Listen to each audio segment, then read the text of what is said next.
नमस्कार दोस्तों, मैं जितेंद्र सिंह AGIS में आपका स्वागत करता हूं। आज हम मगध के बहुत ही महत्वपूर्ण वंश मौर्य वंश की बात करने के लिए जा रहे हैं। वैसे तो मगध पर जो पहला वंश था वो बृहद्रथ वंश माना जाता है, जिसकी स्थापना बृहद्रथ ने की थी। इतिहास में हमने हर्यक वंश पहला वंश पढ़ा। हर्यक वंश में उदयन नाम के राजा ने गंगा और सोन नदियों के तट पर पाटलिपुत्र नामक शहर की स्थापना की थी। बड़ा ही भव्य शहर था, बहुत ही अच्छा शहर था ये। समय समय पर पाटलिपुत्र की ख्याति बढ़ती रही। हमने देखा कि जब कालाशोक वैशाली को छोड़कर दोबारा पाटलिपुत्र में आया तो किसी ने चाकू घोंपकर उसकी हत्या कर दी। पाटलिपुत्र इतना मनमोहक और इतना आनंददायक था कि राजा रिस्क लेते हुए भी यहाँ आने का प्रयत्न करते थे। बहुत ही महत्वपूर्ण नगर था। पाटलिपुत्र ने हमें बहुत ही बड़े बड़े सम्राट दिए, बहुत ही महत्वपूर्ण राजा दिए। इसीलिए महान पाटलिपुत्र या द पाटलिपुत्र भी कहा जाता है इसे। शिशुनाग वंश के बाद जब नंद वंश आया तो नंद वंश से ही पाटलिपुत्र परमानेंट मगध की राजधानी बन गया। न तो नंद वंश के 9 राजाओं, जिन्हें नवनंद कहा जाता था, उन्होंने, और न ही मौर्य वंश में फिर किसी ने पाटलिपुत्र को राजधानी के रूप में परिवर्तित किया। चंद्रगुप्त मौर्य मौर्य वंश का पहला राजा था, जिसने नंद वंश के अंतिम सम्राट घनानंद को गद्दी से हटाकर यहाँ पर मगध पर मौर्य वंश की स्थापना की थी। मौर्य वंश के अगर एविडेंस देखें, साक्ष्यों की बात की जाए, सबूतों की बात की जाए, तो किताबें हैं, कुछ इंस्क्रिप्शन है और उस समय की खुदाई से प्राप्त कुछ मुद्राएं हैं या करेंसी है। सबसे पहले मैं किताबों की बात करता हूँ। वैसे तो पुराणों में भी मौर्य वंश की जानकारी है। कुछ पुराणों में उसे क्षत्रिय बताया गया है, लेकिन मौर्य वंश के या चंद्रगुप्त मौर्य के जो महत्वपूर्ण लिटरेचर हैं, जो एविडेंस हैं, किताबें हैं, साहित्य है, उस साहित्य में आता है सबसे पहले कौटिल्य का अर्थशास्त्र, जिसमें मौर्य वंश के प्रशासन की जानकारी है। अर्थशास्त्र नाम से हमें ऐसा लगता है कि जो अर्थशास्त्र है वो फाइनेंस से रिलेटेड या इकोनॉमी से रिलेटेड पुस्तक होगी, लेकिन हकीकत ये है कि ये जो किताब है, ये किताब पॉलिटी से संबंधित है, राजनीति से संबंधित है। तो अर्थशास्त्र जो है वो राजनीति से संबंधित किताब है और अर्थशास्त्र में मौर्य वंश के समय की कई महत्वपूर्ण बातें लिखी हैं, जैसे कि उस समय के स्थापत्य की जानकारी, कि उस समय मौर्य वंश में जो स्थापत्य होता था वो ज़्यादातर लकड़ी का होता था, लकड़ी का प्रयोग किया जाता था। चंद्रगुप्त मौर्य का महल भी लकड़ी का बताया जाता है। हालांकि महल का विस्तृत वर्णन, बहुत ही अच्छे तरीके से वर्णन हमें इंडिका में मिलता है। अर्थशास्त्र में मौर्य वंश के समय पर जो विषकन्याएं होती थी उनका भी वर्णन है कि किस तरीके से राजा या राजकुमारों को विषकन्याओं से डर रहता था। इसीलिए चाणक्य ने चंद्रगुप्त मौर्य को प्रारंभ से ही भोजन में थोड़ा थोड़ा जहर दिया था और वो एक विष पुरुष बन गया था। उसका जूठा उसकी किसी भी रानी को नहीं खाने दिया जाता था। एक बार दुर्धरा ने खा लिया था और उसके बाद क्या हुआ वो हम आगे बात करेंगे। तो इस तरीके से हमने देखा कि 2 किताबें हो गई, एक तो हो गई चाणक्य का अर्थशास्त्र और दूसरी किताब हो गई मेगास्थनीज की इंडिका। तीसरी किताब है मुद्रा राक्षस। मुद्रा राक्षस जो किताब है ये बड़ी ही महत्वपूर्ण किताब है। ये किताब विशाख दत्त नाम के एक विद्वान ने लिखी है।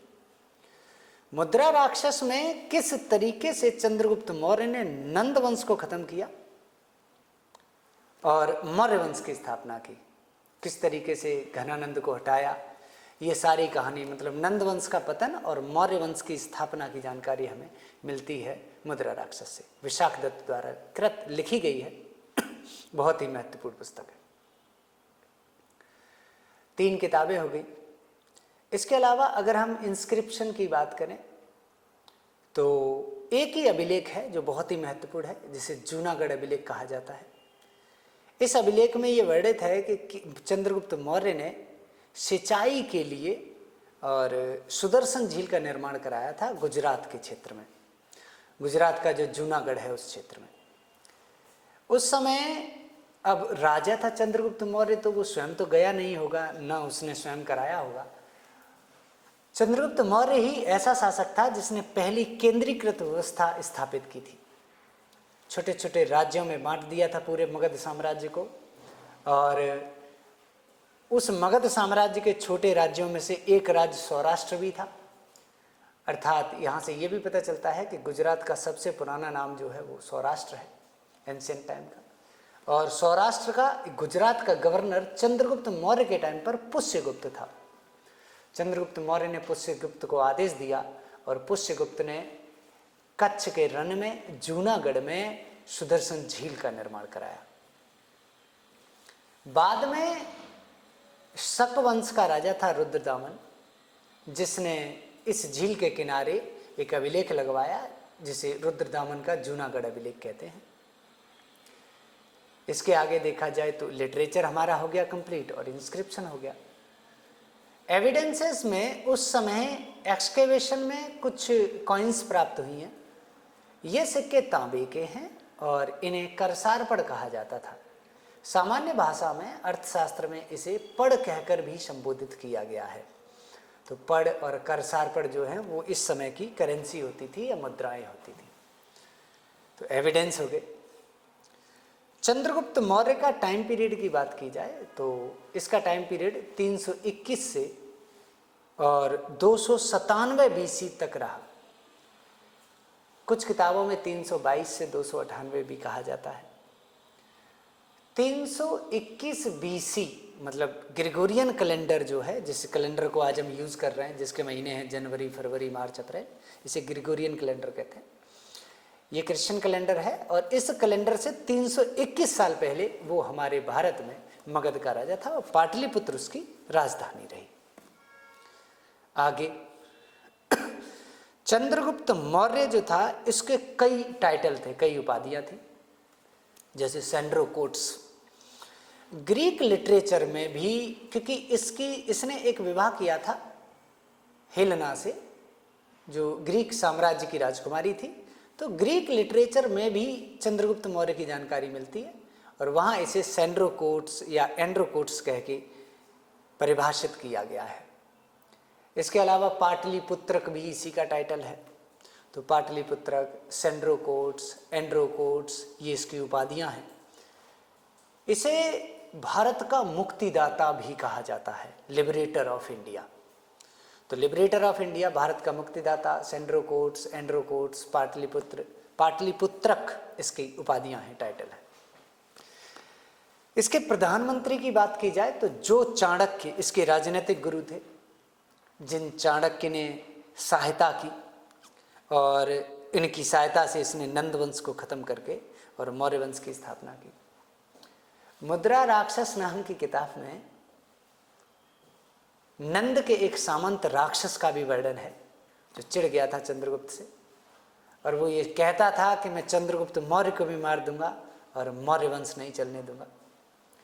काफी विद्रोह किया, बहुत डर रहता था उसका। अंत में चंद्रगुप्त मौर्य ने उसे कंट्रोल किया चाणक्य की सहायता से और वो मान गया। उसने जो विद्रोह थे वो बंद कर दिए थे। तो इसीलिए इस किताब का नाम मुद्रा राक्षस भी है, मैं आपको बता देता हूँ। ऑफिशियल लैंग्वेज की बात की जाए तो इस समय पाली भाषा जो प्रमुख भाषा थी, जो राजकीय भाषा थी, जिसमें काम होता था। महल की बात हम कर ही चुके हैं, पूरा लकड़ी का महल था। प्रधानमंत्री चाणक्य थे, भाषा पाली थी। चंद्रगुप्त मौर्य का धर्म जैन धर्म था और चंद्रगुप्त मौर्य जो था, इसने जो इस समय के सिक्के मिले हैं करसारपड़, वो तांबे के मिले हैं। इसकी 2 पत्नियां थी, एक अपने ही देश की थी जो घनानंद की लड़की थी, जिसे प्रारंभ में नंदिनी, दुर्धरा कहा जाता था। बाद में जब चंद्रगुप्त मौर्य से इसका विवाह हो गया तो इसे फिर चंद्र नंदिनी का टाइटल दिया गया, तो ये चंद्र नंदिनी कहलाई। चंद्रगुप्त मौर्य बहुत ही प्रभावशाली राजा था, बहुत ही माइंडेड था, देखने में काफी सुंदर था, ऐसा मेगास्थनीज बताता है इंडिका में। मेगास्थनीज की इंडिका और इनकी क्या नाम है चाणक्य के अर्थशास्त्र में एक अंतर है कि इंडिका में चंद्रगुप्त मौर्य की कुछ ज्यादा ही तारीफ की गई है, इसीलिए मेगास्थनीज का लिटरेचर जो है उसे प्रॉपर एविडेंस के रूप में नहीं देखा जाता। ऐसा माना जाता है कि इसमें जरूर कुछ ना कुछ झोलझाल है, या ये बहुत ही ज्यादा चापलूस प्रवृत्ति का रहा होगा। इसने चंद्रगुप्त मौर्य की सुंदरता की तारीफ की है कि वो बहुत हैंडसम था, सुंदर था, इस तरीके से महल की बहुत ज़्यादा तारीफ की है कि मोर पालता था वो, तो सैकड़ों मोर उसके महल पर बैठे रहते थे, उसके चारों तरफ अंगरक्षिकाएँ रहती थी, मतलब जो बॉडीगार्ड थी वो भी सुंदर सुंदर लड़कियां थी। तो इस तरीके से एक इंडिका में मेगास्थनीज ने बताया, तो ये कहा जाता है कि इसने कुछ ज़्यादा ही तारीफ की है।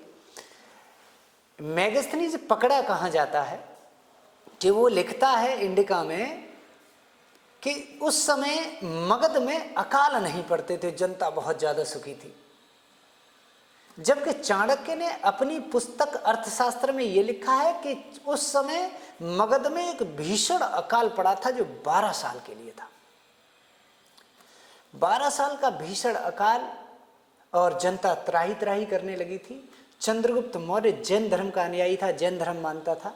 इसके जो राजकीय गुरु थे जैन धर्म के जो थे, उनका नाम था स्थूलभद्र। ये बात प्रमाणित इस बात से हो जाती है अकाल से, क्योंकि जो राजकीय गुरु थे स्थूलभद्र और एक सामान्य गुरु थे जो जनता के गुरु थे, जनता में ज्यादा लोकप्रिय थे, उनका नाम भद्रबाहु था। तो इसी अकाल के टाइम पर भद्रबाहु पाटलिपुत्र छोड़कर दक्षिण भारत के कर्नाटक चले गए थे। कर्नाटक में मैसूर नाम की जगह है, मैसूर में श्रवणबेल गोला नाम का स्थान है, उस स्थान पर वो पहुंचे। कौन? भद्रबाहु।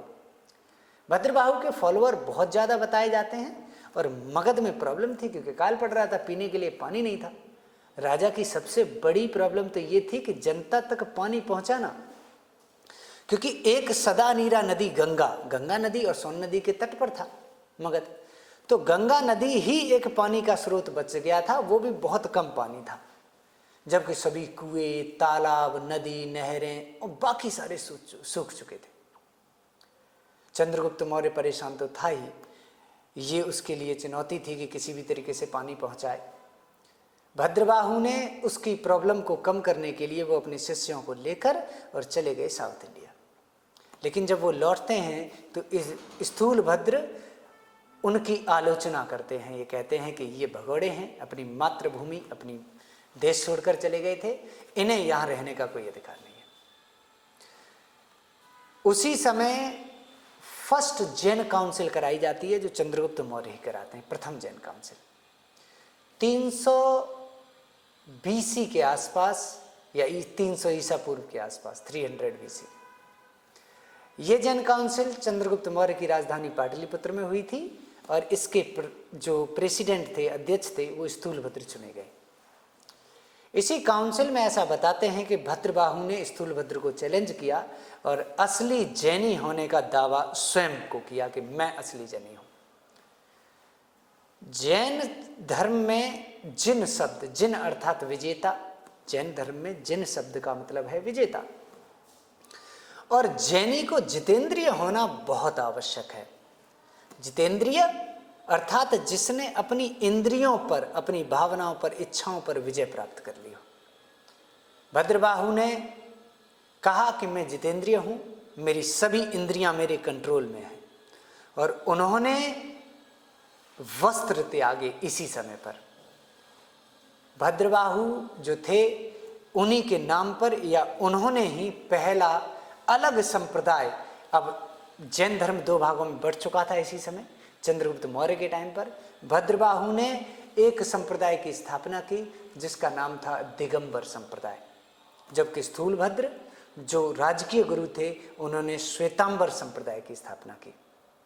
स्थूलभद्र ने अपने अनुयायियों को श्वेत वस्त्र धारण करने के लिए कहा, जबकि भद्रबाहु ने अपने अनुयायियों को वस्त्र त्यागने के लिए कहा। तो जो जैन साधु या जैन मुनि वस्त्र त्यागते हैं, जैसे तरुण सागर जी महाराज हैं, वो भद्रबाहु के ही फॉलोअर हैं, ये समझ लीजिए आप। वो दिगंबर शाखा से संबंधित हैं। जो श्वेत वस्त्र धारण करते हैं वो श्वेतांबर शाखा से संबंधित है। मौर्य वंश में चंद्रगुप्त मौर्य जो है, काफ़ी लंबा वीडियो बनेगा, इसीलिए मैं इसे बीच में छोड़कर इसके 2 भाग बनाऊंगा। पहला पार्ट आप समझ चुके हैं और दूसरे पार्ट का आप दूसरे वीडियो में देखेंगे। और AGIS के साथ जुड़े रहने के लिए आप सभी का बहुत बहुत धन्यवाद। और मैं आशा करता हूँ कि आप मेरे साथ जुड़े रहेंगे और मैं आपको भरपूर लाभ पहुँचा पाऊँगा। धन्यवाद।